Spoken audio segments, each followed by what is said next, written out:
High guys, this is Bhuvaneshwar Chakravarthy. Please subscribe my channel ఆయన gardens. ఇంతకుముందు request చేస్తున్నట్టే నేను ఇంకోసారి కూడా రిక్వెస్ట్ చేస్తున్నాను. ఈ కంటెంట్ 10 మందికి రీచ్ అవ్వాలంటే మీరు కామెంట్ చేసి, లైక్ చేసి, సబ్స్క్రైబ్ చేసుకుంటే చాలామంది షేర్ చేస్తే కూడా చాలామందికి రీచ్ అవుతుంది.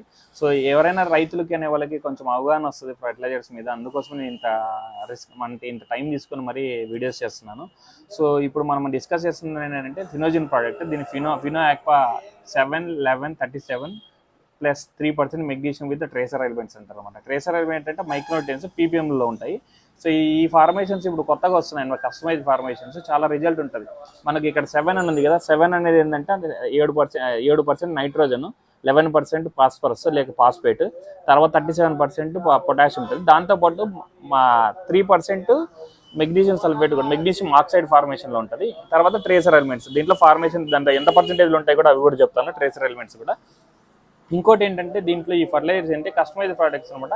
మీరు వాటర్లోకి వేసిన కరిగిపోవడం కూడా 0% రెసిడ్యూస్ అనమాట. ఏముండదు, మీకు అసలు నీట్గా చేయబెట్టి కలపాల్సిన అవసరం కూడా ఉండదు. చాలా ఎక్సలెంట్గా పనిచేస్తుంది. ఇంకోటి నేను ఎందుకు అంత రెఫర్ చేస్తున్నానంటే, వీళ్ళు మన ఇండియాలో ఫర్టిలైజర్స్ దొరుకుతుంటాయి కదా, అవన్నీ కూడా మనకు 3.5 నుంచి 4 pHలో ఉంటాయి అనమాట. కానీ ఇవి ఫినోజిన్ వాళ్ళ పెట్టి ఏంటంటే వీళ్ళవి మనకు 6.5 నుంచి 7 pH వాల్యూ ఉంటుంది. చెట్టుకు డైరెక్ట్గా తీసుకోవడానికి పాసిబిలిటీ ఎక్కువ ఉంటుంది అనమాట. చాలా ఎక్సలెంట్గా పనిచేస్తుంది. ఇంకోటి ఇందాక చెప్తుంటే మన మామూలు చిన్న కంటెంట్లో ఉంటాయి కదా, మ్యాంగనీస్ 0.05% పీపీఎంలో ఉంటుంది, మాల్బీనియం ఉంటుంది, తర్వాత జింక్, ఈడిటిహెచ్ రిలేటెడ్ ఉంటుంది, తర్వాత ఐరన్ కూడా ఉంటుంది దీంట్లో. ఇంకా మెగ్నీషియం ఆక్సైడ్ ఫార్మేషన్లో ఉంటుందని చెప్పగా 3% ఉంటుంది. సో ఇవన్నీ కూడా మనకు చెట్టుకు చాలా అప్టేకింగ్ ఉంటుంది అనమాట. ఇది ఎంత కాస్ట్ పడుతుంది అంటే కన్నా మనకు 250 రూపీస్ పడుతుంది అనమాట.